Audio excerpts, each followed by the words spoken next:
Thank you very much.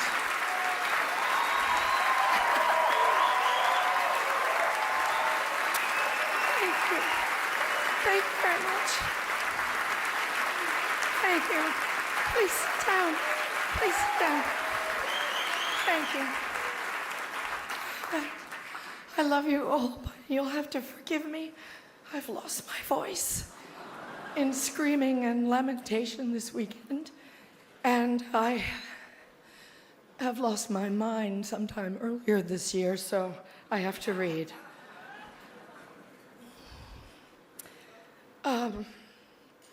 Thank you, Hollywood Foreign Press. Just to pick up on what Hugh Laurie said, you and all of us in this room really belong to the most vilified segments in American society right now. Think about it.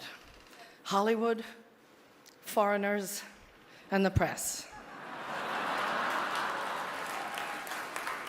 But who are we? And you know, what is Hollywood anyway? It's just a bunch of people from other places. I was born and raised and educated in the public schools of New Jersey. Viola was born in a sharecropper's cabin in South Carolina, came up in Central Falls, Rhode Island.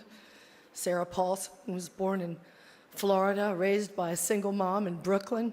Sarah Jessica Parker was one of 7 or 8 kids from Ohio. Amy Adams was born in Vicenza, Veneto, Italy. And Natalie Portman was born in Jerusalem. Where are their birth certificates?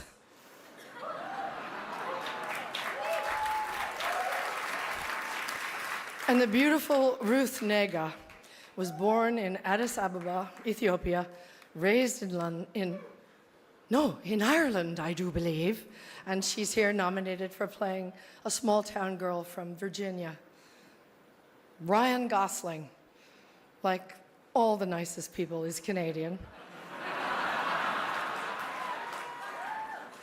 And Dev Patel was born in Kenya, raised in London, and is here for playing an Indian raised in Tasmania. So Hollywood is crawling with outsiders and foreigners. And if we kick them all out, you'll have nothing to watch but football and mixed martial arts, which are not the arts.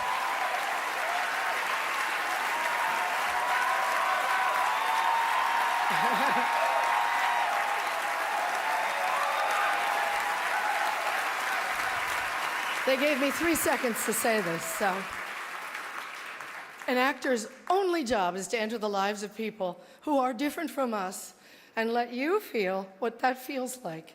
And there were many, many, many powerful performances this year that did exactly that, breathtaking, compassionate work.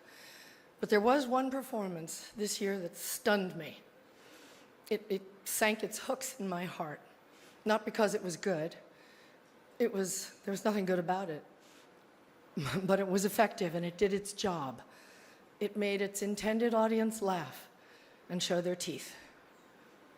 It was that moment when the person asking to sit in the most respected seat in our country imitated a disabled reporter, someone he outranked in privilege, power, and the capacity to fight back.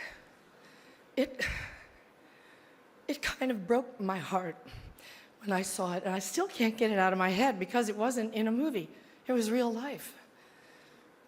And this instinct to humiliate, when it's modeled by someone in the public platform, by someone powerful, it filters down into everybody's life because it kind of gives permission for other people to do the same thing.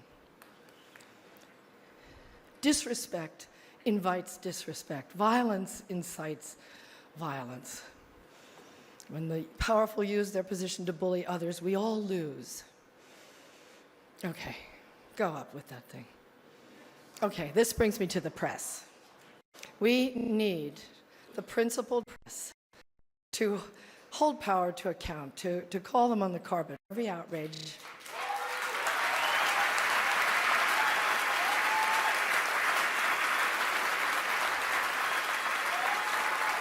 That's why our founders enshrined the press and its freedoms in our Constitution. So I only ask the famously well-heeled Hollywood Foreign Press and all of us in our community to join me in supporting the Committee to Protect Journalists, because we're going to need them going forward, and they'll need us to safeguard the truth. One more thing.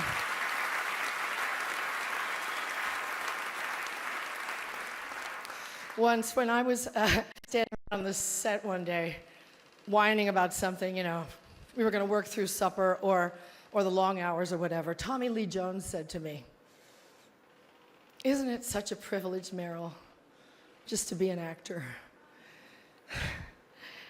Yeah, it is, and we have to remind each other of the privilege and the responsibility of the act of empathy. We should all be very proud of the work Hollywood honors here tonight.